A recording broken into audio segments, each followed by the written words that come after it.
avoir une réaction affective négative après avoir fait faux, c'est quasiment inconscient. Inconsciemment, on est énervé.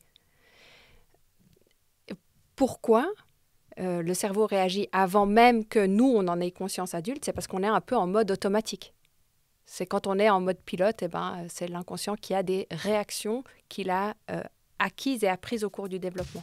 Salut tout le monde, bienvenue au podcast Développement avec Brian Oumana. Pourquoi ce podcast? Pour apprendre, être inspiré et partager tout ça avec vous. Dans cette partie 2, on a abordé plusieurs thèmes comme une journée type de Solange, les autres thématiques en neurosciences qui l'intéressent, l'inconscient, le growth mindset et le fixed mindset, ou l'état d'esprit de croissance et l'état d'esprit figé, et bien d'autres points. Je vous souhaite un bon épisode.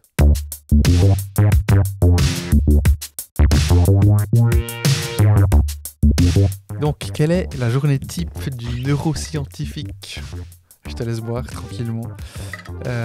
Parce que je me suis demandé, justement, dans la partie 1, donc pour les gens qui l'ont écouté, on terminait sur cette note-là, mais je me demandais, est-ce que tu as des horaires fixes? Est-ce que c'est hyper figé? Tu m'as dit que tu courais, tu médites. Donc, est-ce qu'il y a une journée type? Sinon, une journée idéale, mais que tu pourrais effectivement avoir?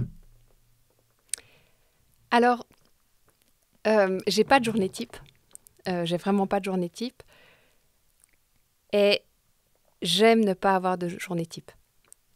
Et quelque part, je cultive cet art de la non-routine. Donc c'est exprès. Exprès ou pas, enfin, je pense que de base, je fonctionne un peu de manière okay. un peu random. Parfois trop. Moi, j'ai à l'inverse dû apprendre un peu plus à instaurer des routines pour justement devenir aussi un peu plus efficiente parfois. Mais j'ai pas de routine. Je pense qu'il y a des constantes. Et des constantes qui ont émergé aussi parce que je suis maman de 2 enfants. Et quand on est parent, j'ai dû apprendre à me structurer un peu parce que ça les aidait pour se construire. Et donc, ça m'a aidé aussi. Ce que j'aime, je ne suis pas du tout du matin. Donc, moi, ma journée idéale, ce serait je me réveille tranquillement. À quelle heure? À 8-9 heures, je bois. C'était tôt aujourd'hui. Ah ouais, c'était tôt. Désolé. Non. Boire 2 cappuccinos hyper tranquilles et ensuite, je suis hyper efficace. Tu bois le café directement après t'être levé? Plus ou moins, ouais. Tu sais que c'est très négatif? C'est vrai? Ouais, c'est un neuroscientifique qui le dit, donc Okay. un de tes confrères. Ok. Faudrait que je t'envoie je t'ai parlé de ce grand podcast des États-Unis. Donc c'est un neuroscientifique qui s'appelle Andrew Huberman. Et lui en parle, enfin entre autres, mais je t'enverrai, mais apparemment il faudrait attendre 90 minutes, voire 120 minutes avant de consommer ta première dose de caféine. Il n'y a plus d'intérêt alors. Mais je t'enverrai le truc, t'en feras ce que tu veux. Moi, j'ai partagé. Dans le déni. Moi, j'aurais fait le nécessaire, ce que je pense bien, partager un petit bout de connaissances, et puis après, t'en fais ce que tu veux. Non, je lirai. Non, mais quoique maintenant, je démarre un peu différemment. En fait, ça fait vraiment, je pense, une année que la méditation est plus ou moins venue un peu à moi comme ça, et je commence plutôt les journées maintenant par une méditation. Avant le cappuccino. D'accord. Je suis prête dans les 90 minutes. Tu médites combien de temps? Idéalement, ou bien... À peu près 2 heures par jour, je pense. Ah ouais? Ouais. Ah ouais. Mais d'une traite? Non. En plusieurs fois? Ouais. En 3 fois, je pense. Ah, et quand même. Oui. Alors, ça m'a fait un bien énorme. Ça a réellement changé ma vie. À plein de niveaux. T'es sponsorisé par une application de méditation? Non, mais je devrais songer, en fait. Et je pense que ça m'a beaucoup aidé, justement, à aussi me stabiliser, aussi dans mon travail, du coup. Justement, tu utilises une app, quelque chose? Non, du tout. Ok. Du tout. Quel type de méditation? Euh, c'est une bonne question. Est-ce que ça a des noms? Ça a des noms, je suis pas spécialiste du tout. Là, il y a de la méditation pleine conscience, il y a de la méditation... Guidée. Comment? Guidée. Ouais, Alors alors, ouais. parfois guidée, et puis sinon, je sais pas. D'accord, ok. Sinon, je sais pas le nom. Mais typiquement, quelle est ta façon de méditer? En silence. Mhm. En silence. Généralement, le matin, je commence comme ça. Avec tes 2 enfants, ça va? Avant qu'ils se réveillent. Ah, ouais, ok. Après, je me transforme en Shiva. C'est plusieurs bras, plusieurs pieds. Et sinon, ouais, plutôt de la méditation guidée le soir, D'accord. Quand ils dorment. quand ils dorment. Ouais. Exact. Ok. Et j'ai découvert qu'au CHUV, il y avait une petite chapelle. J'ai découvert ça il y a une année. Ouais, j'avais une période personnelle difficile. Et puis, du coup, en fait, ça m'a vraiment pas sauvée, je dirais, la méditation, mais ça m'a beaucoup aidée. Et du coup, je l'ai gardé comme outil parce que ça m'amène un grand bien-être. Pas seulement comme outil de survie en cas de besoin. Maintenant, c'est vraiment devenu simplement Une routine. une routine. Exact. Une constante. J'aime bien appeler ça des constantes dans l'équation plutôt que des routines. Ok. Donc tu médites, t'as tes 2 enfants qui se réveillent, tu bois le Je deviens cappuccino, tu Shiva, deviens Shiva. 2 cappuccinos. On chante, on danse. Ils partent à l'école, tu les Exact. amènes à Je l'école. les amène à l'école et puis ensuite je vais au travail. Ok. Et puis, alors j'ai 2 options. Souvent, je me rends au bureau. Et puis, si je suis au bureau, alors je suis pleinement présente et disponible pour les étudiants. Ton bureau qui est aussi au CHUV?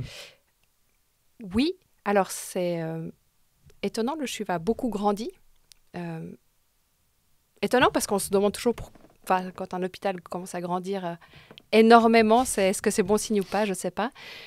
Mais aussi tout ce qui est recherche lié à la radiologie, parce que tout ce qui est neurosciences, par exemple, a fait un énorme boom, donc il y a énormément de chercheurs actuellement, donc il n'y a plus assez d'espace. Donc récemment, j'ai déménagé au centre-ville de Lausanne, mais ça reste affilié à la radiologie du CHUV.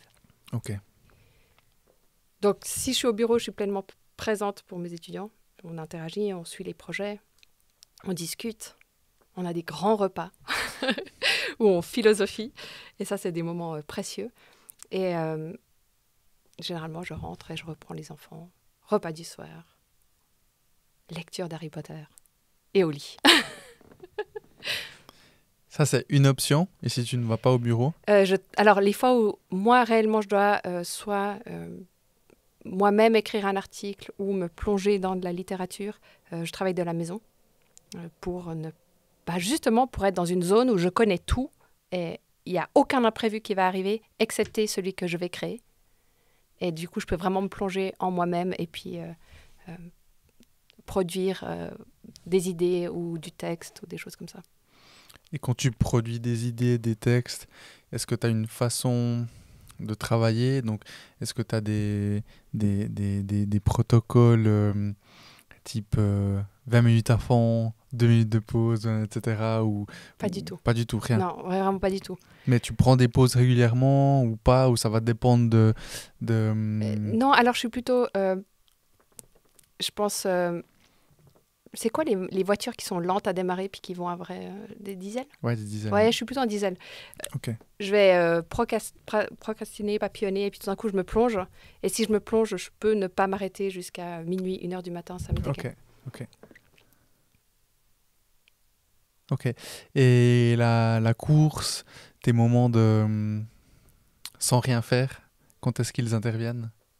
Alors, la course, c'est une dimension un peu sociale avec des collègues. On a créé un petit groupe de course et puis on y va généralement une fois par semaine le midi. C'est vraiment plutôt un moment partagé parce qu'on parle tout le long. Donc c'est hyper bien pour la fréquence cardiaque.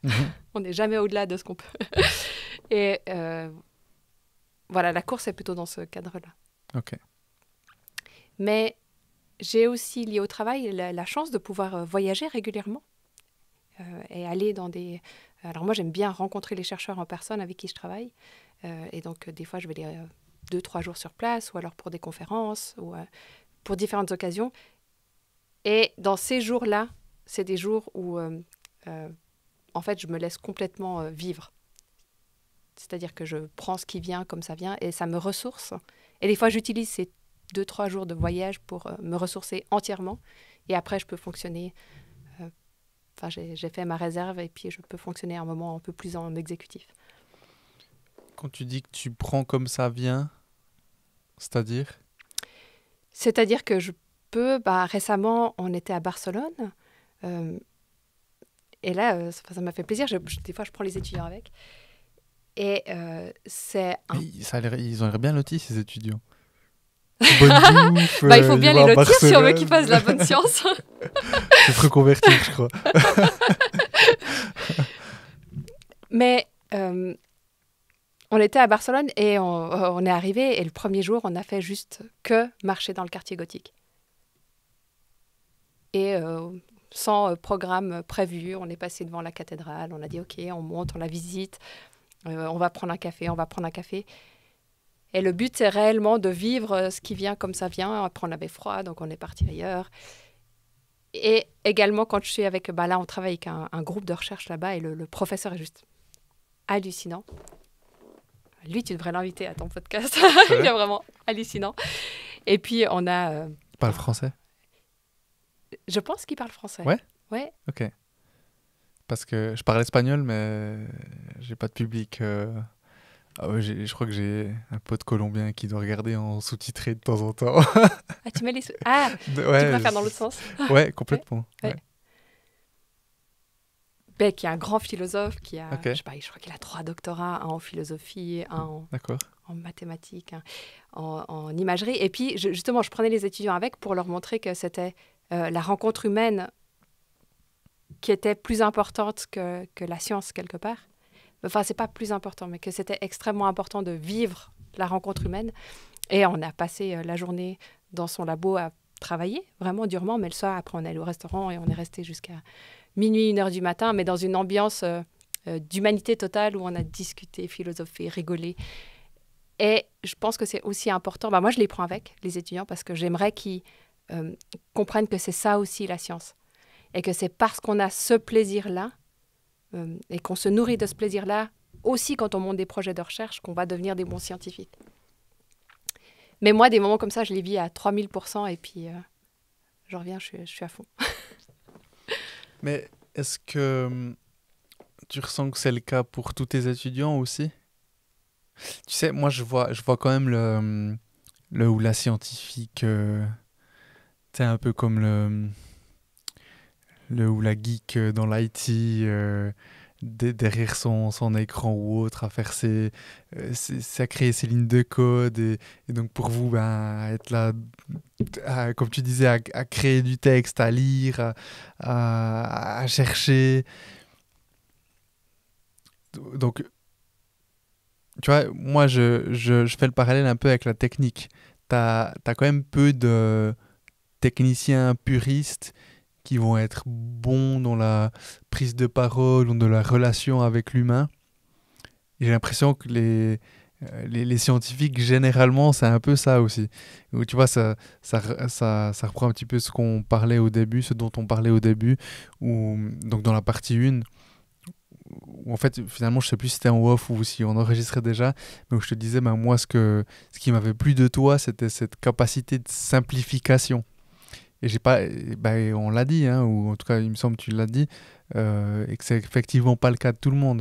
Donc, toi qui amènes tes étudiants, moi je trouve magnifique. Enfin, je trouve c'est incroyable de pouvoir faire ça et que tu le fasses. Mais je me demande, est-ce que tous les étudiants que tu amènes à ces endroits et qui vivent l'expérience que toi t'aimerais qu'ils vivent, est-ce qu'ils se sentent bien? Tous? T'as un 100% d'étudiants qui sont complètement OK avec le truc, ou t'as quand même peut-être des étudiants qui ont quand même plus cette énergie ou de la scientifique cliché? Alors, si je leur pose la question, je vais jamais savoir parce que ils sont toujours hyper polis aussi. Donc, ils disent toujours qu'ils ont eu beaucoup de plaisir. Mais tu vois, typiquement, et je te coupe, mais Martin, t'as dit? Oui, qui est à l'IRM quand tu es venu. Voilà, Oui, exactement. Martin. Bah, lui, il était très ouvert. Oui. Hyper.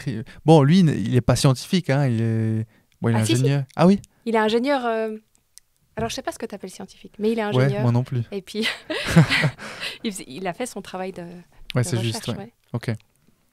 Ok. Bon, bref. Alors, je pense que les étudiants qui viennent, c'est jamais un travail imposé, c'est-à-dire qu'on ne leur impose pas de venir faire un travail en neurosciences et éducation, par exemple. C'est eux qui postulent au laboratoire. Donc, je pense qu'il y a un biais, c'est-à-dire que ceux qui souhaitent venir ont déjà une sensibilité particulière pour l'humain, pour l'enfant. Donc, de biais, je pense qu'il y a de base, je pense qu'il y a un petit biais. Ça attire peut-être pas tous les étudiants. De ceux que j'ai, je ne sais pas ce qu'ils prennent ou ce qu'ils ne prennent pas. Finalement, pour moi, ce n'est pas très important. Et puis, ils ont tous des rythmes et puis des besoins différents.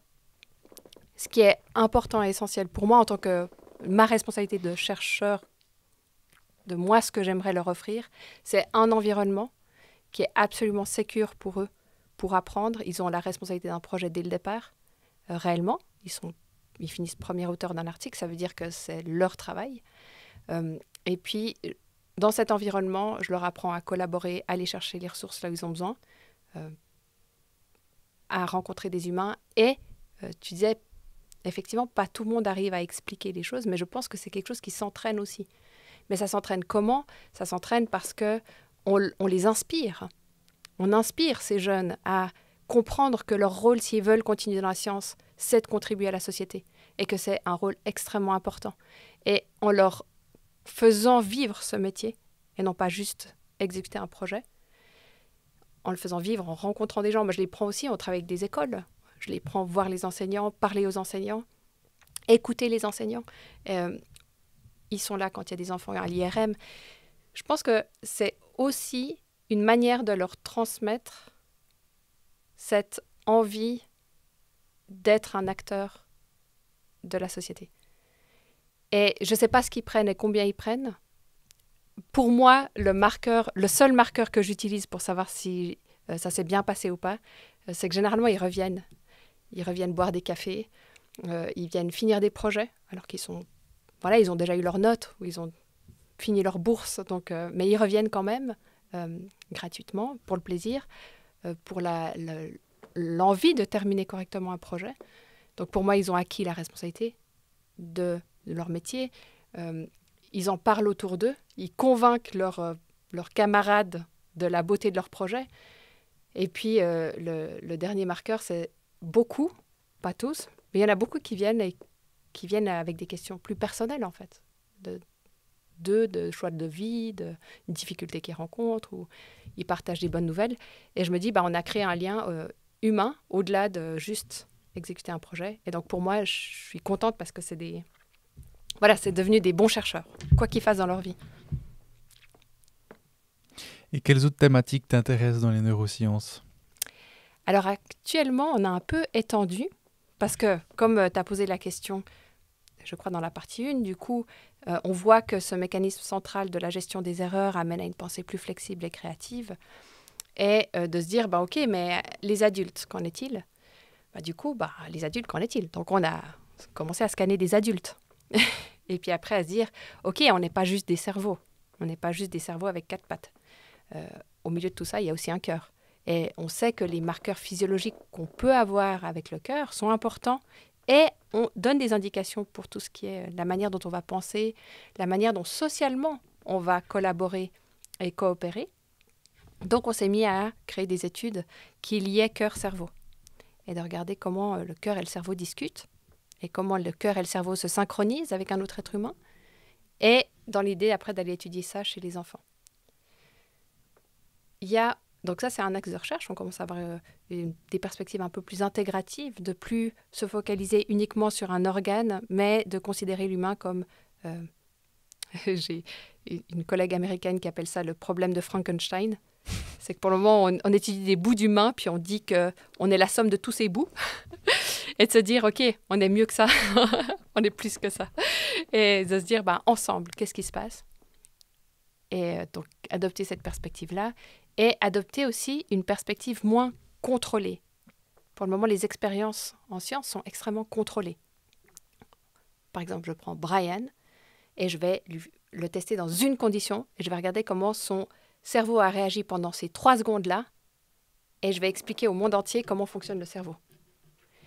Or, ça ne peut pas être vrai. Ça peut être qu'une partie de la vérité.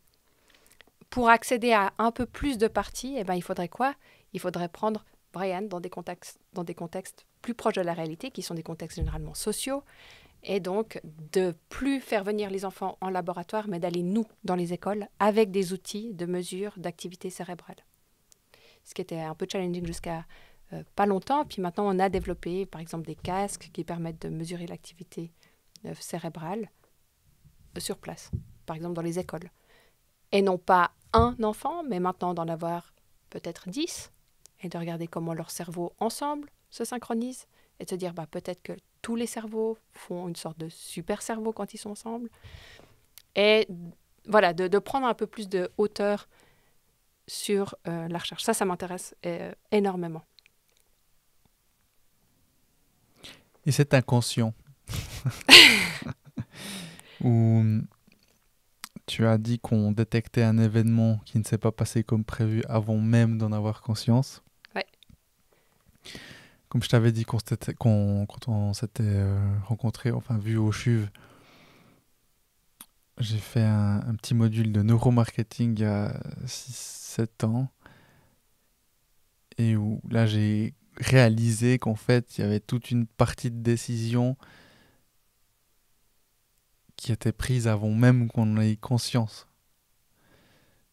Et ça, c'est resté chez moi, quoi. Dans le sens, je me disais, purée, c'est fou. Mm-hmm.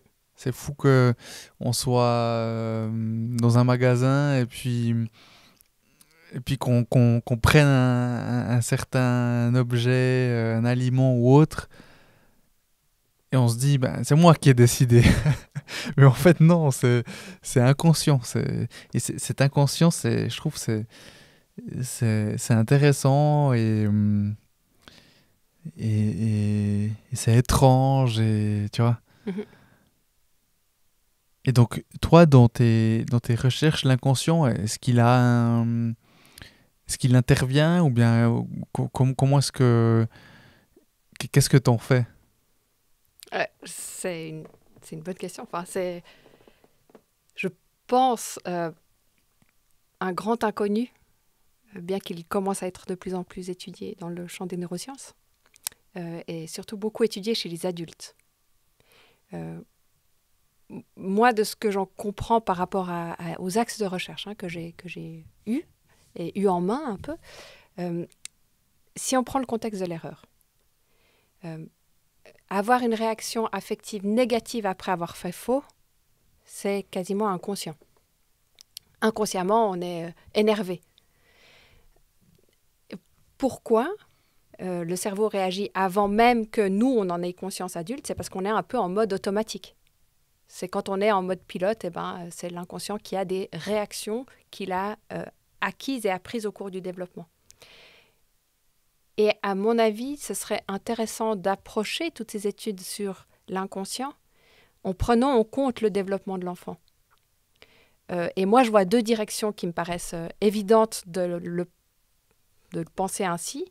C'est qu'on sait que la perception du temps est très différente entre un adulte et un enfant.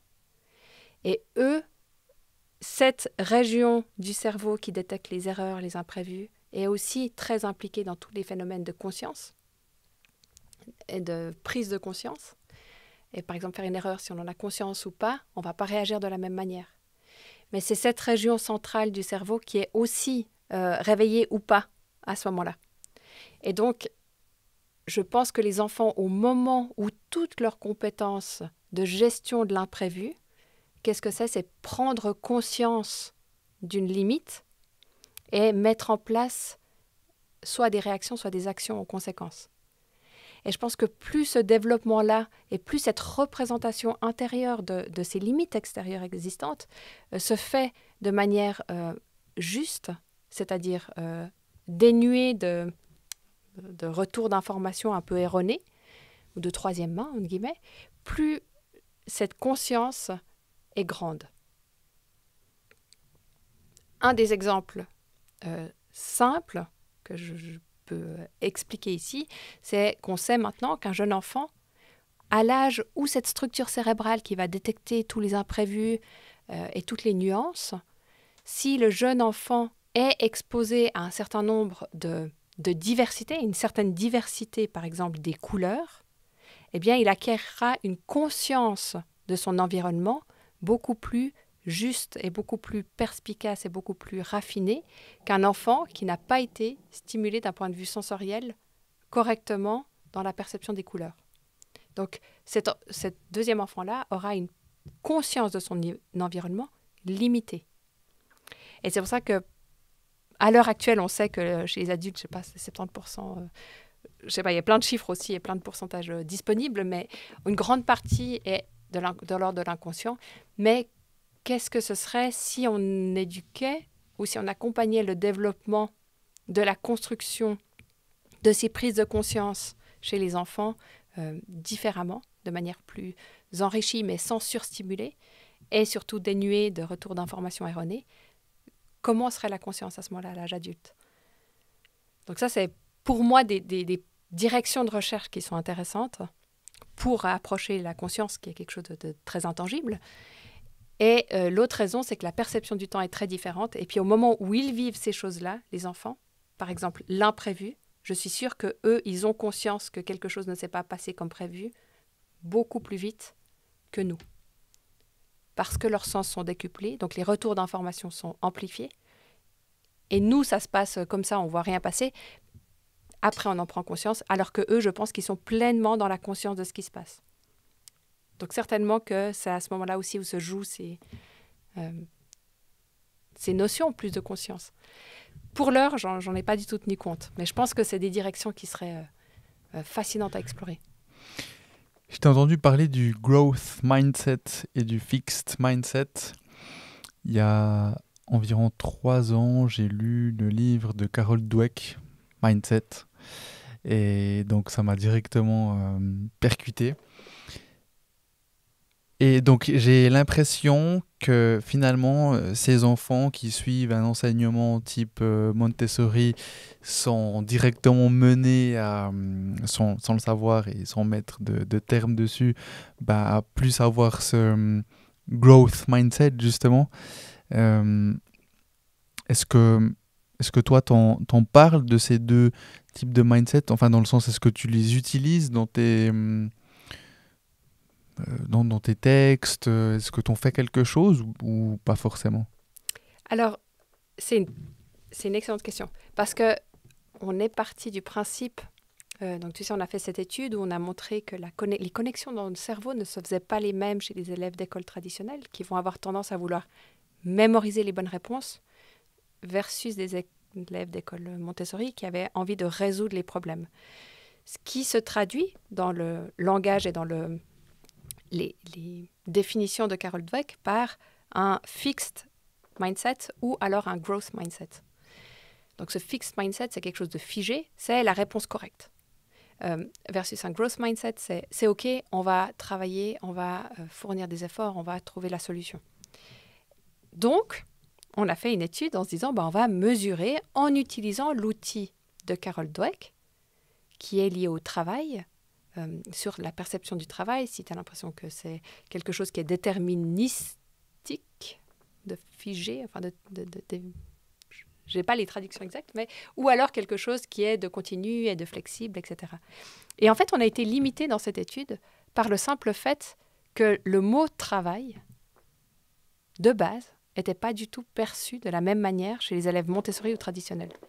Il y avait un affect très négatif chez les élèves d'école traditionnelle. Quand on disait le travail, c'était « Ah !» Alors que pour les élèves Montessori, c'est juste normal. C'est un plaisir de travailler. C'est la base. Et donc, on a été arrêté et stoppé dans cette étude parce que le vocabulaire donc, ne fonctionnait pas. Il y avait déjà un souci dans la compréhension de ce mot. Mais on a une étude en cours, justement, aussi pour expliquer ça, avec une équipe de l'Université de Virginia. Ok. Et en fait, on a balancé ces deux termes. Je me rends compte, et j'essaie un maximum, si possible, étant donné qu'on est en Suisse romande, étant donné que c'est des francophones qui écoutent le podcast et oui, qui savent plus ou moins l'anglais. Donc, growth, mindset, comment est-ce que tu traduirais mindset? État d'esprit. Ouais, état d'esprit, ouais, exactement, ouais, c'est très bien. Donc, un état d'esprit de... Croissance. Exactement, merci. Je vais te laisser... Je sais pas si c'est très bien, si c'est joli en français. Non, mais c'est juste. C'est Ouais. l'état d'esprit de croissance et l'état d'esprit figé. Oui.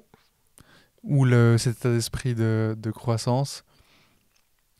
Et en fait, ouais, c'est vraiment ce que tu dis avec les élèves Montessori, quoi. C'est OK. Enfin, on parle même pas d'erreur. C'est un imprévu et tu continues. Et tu t'arrêtes pas. Et c'est OK. Il y a cet imprévu, tu le regardes et tu continues. Alors que cet état d'esprit figé, là, au contraire, tu as cet imprévu et boum, ça te bloque. Soit ça te bloque, soit tu pars en recherche frénétique de la solution. Et c'est ça qu'il faut comprendre, c'est-à-dire que ces deux réactions sont maladaptives. Ce que nous on appelle maladaptif, c'est-à-dire que ça ne va pas amener à une bonne adaptation à son environnement. Ok. Et Solange, j'ai donc une question d'une ancienne invitée. Elle ne savait pas elle allait te poser cette question à toi. C'est une question un petit peu différente que les autres que j'ai eues, parce qu'en fait, il m'a dit quels sont les 10 points à faire pour ne pas performer dans le domaine de la personne. Donc tu vois, c'est un peu de se dire, tu prends le domaine de la personne et tu lui demandes qu'est-ce qu'il faudrait faire pour ne pas réussir dans son domaine. Donc moi, j'ai réfléchi un petit peu et je te pose la question de cette façon-là. Quels sont les 10 points, ou 5, peu importe, disons quelques points, à mettre en place dans l'éducation pour qu'on ne sache pas comment gérer la performance, pour qu'on soit orienté problème et pour tuer la créativité? Oh là là, ça fait tellement de négation que je dois retourner la phrase dans tous les sens dans ma tête. Donc, ouais, c'est vrai. En gros, c'est quelles sont les pires choses à faire pour... Ouais, c'est ça. Voilà, ok. Pour du fixe, du très bon état d'esprit figé, quoi. Un bon fixed mindset. Ouais. Alors, il y a tout ce qui induit le stress. Parce qu'on sait que, basiquement, on est orienté vers la survie sitôt qu'on est stressé. C'est normal. C'est normal, en fait, si on y pense. C'est instinctivement, on doit survivre d'abord. Ensuite, on vit. Donc, il faut s'affranchir de la survie pour vivre. Et on entre en état de survie dès qu'on est stressé. Donc, tout ce qui est limite de temps, contrainte temporelle, on va se limiter parce qu'on sait qu'on doit déjà s'arrêter avant même d'avoir commencé. Donc, on va se limiter de base. Donc, contrainte temporelle, tout ce qui est de la comparaison compétitive. Partout où on va induire de la comparaison avec autrui, eh bien, déjà, on n'est plus dans notre plein potentiel, on est dans celui qui est possiblement comparé aux autres. Ensuite, donc ça, c'est dans les contraintes de temps. Ensuite, tout ce qui induit justement de la compétition. Donc, dans une école, par exemple, avoir des enfants du même âge, c'est une erreur inconsciente. C'est-à-dire que c'est mal pensé. Parce que qu'est-ce qui se passe quand on est entouré de gens qui nous ressemblent, ce qui est le cas pour des enfants, on prend des enfants de 7 ans, ils s'identifient les uns aux autres. Alors c'est une compétence qu'on a parce qu'on est une espèce sociale, donc on doit se regrouper avec cet instinct de in-group, donc on est les mêmes. Cet instinct, il est bon et mauvais. C'est-à-dire qu'il est bon parce qu'on sait, on se repère très vite socialement avec qui on doit s'agglomérer, en quelque sorte, mais il n'est pas bon parce qu'on se compare. Donc ça fait appel à des choses assez primaires et puis c'est pas bon parce qu'on va se comparer et donc du coup on se met en danger si on n'est pas, etc. etc. Donc la comparaison, la compétition, donc les notes, parce que les notes induisent de la compétition. Et puis en plus, c'est tout ce qui est de la récompense extrinsèque. Donc c'est quelque chose, c'est une troisième main. C'est quelque chose d'extérieur à soi-même. Donc on va créer des connexions en référence à quelque chose qui est extérieur à nous-mêmes, alors qu'on a tout en nous et tout ce qu'on va ajouter de l'extérieur, c'est pas bon pour le développement de l'autonomie, donc de la liberté de penser, donc la créativité. Je dirais également tout ce qui induit une interdiction. Alors ça, c'est des études qu'on a actuellement qui montrent que plus les enfants entre 6 et 12 ans travaillent entre eux, en fait, les enfants ont une capacité de synchroniser leur cerveau extrêmement rapide et donc d'apprendre les uns des autres. Et aussi, c'est ce que je disais, l'autre est une erreur. Donc, c'est à ce moment-là qu'ils apprennent à devenir tolérants socialement parce qu'ils apprennent de la diversité, non seulement intellectuelle, mais aussi de la diversité sociale. Et une des graves erreurs actuelles, c'est qu'on a tué cette diversité sociale sur les bancs d'école. Les enfants ont le même âge, donc ont les mêmes compétences et les mêmes besoins. Or, dans une école Montessori, les âges sont mélangés. Entre 6 et 12 ans, ils sont tous ensemble. Ça est un enrichissement social. Et cet enrichissement social est une des bases fondamentales de la pensée créative. Et donc, avoir tué cette diversité sociale, mais en plus induit des effets de ce qu'on appelle les effets de genre. Les filles sont plutôt bonnes là-dessus, les garçons plutôt bons là-dessus. En fait, on diminue les compétences sociales des garçons. Or, les compétences sociales sont aussi nécessaires pour la créativité et pour la mise à exécution des pensées créatives. J'en ai déjà dit beaucoup, on en a combien ? Ouais, t'en as dit pas mal. J'ai pas compté, mais 5-6. Ouais, je pense que c'est déjà ça et les jugements de valeur. Ouais. Mais ça va un peu avec les récompenses.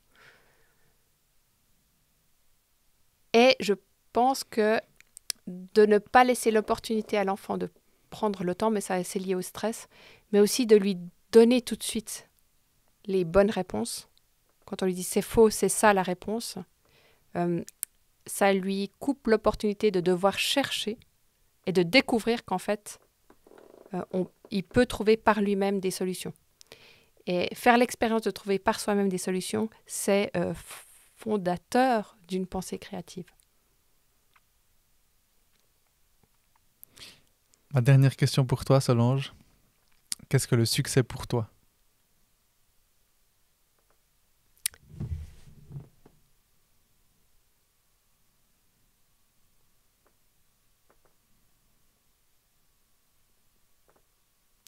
Alors pour moi,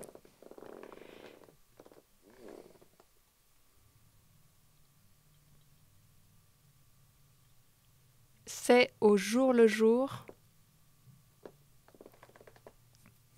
vivre cette passion que j'ai entièrement et en faire bénéficier tout un chacun autour. Ça inclut mes enfants, parce que je pense que ça les construit aussi, d'avoir une image déjà d'une femme qui s'épanouit professionnellement, et donc ça inclut du coup être d'un point de vue familial, être d'un point de vue professionnel, puis être de moi à moi, parce que c'est là où je me sens vibrer. Voilà. Merci. Est-ce que tu as quelque chose, un autre point que tu aimerais ajouter, une thématique dont on n'aurait pas discuté ou abordé, qui te tenait à cœur ou te tiendrait à cœur? Bon, il y a la batterie qui dit non. Il y a la batterie qui dit non. Bon, heureusement, on a encore le plan complet. Ouais, mais là, on arrive en termes de temps à la capacité de mon matériel. La capacité de mon matériel. Non, mais j'aimerais te remercier de nouveau parce que partager la science Et puis partager ses envies de faire de la science différemment, c'est important aussi que ça se sache que ça existe. Et puis que, comme tu dis, tu rencontres des gens comme ça, mais moi, ça me fait un bien fou aussi d'entendre que tu es au contact de gens qui fonctionnent différemment, que toi-même, tu fonctionnes différemment.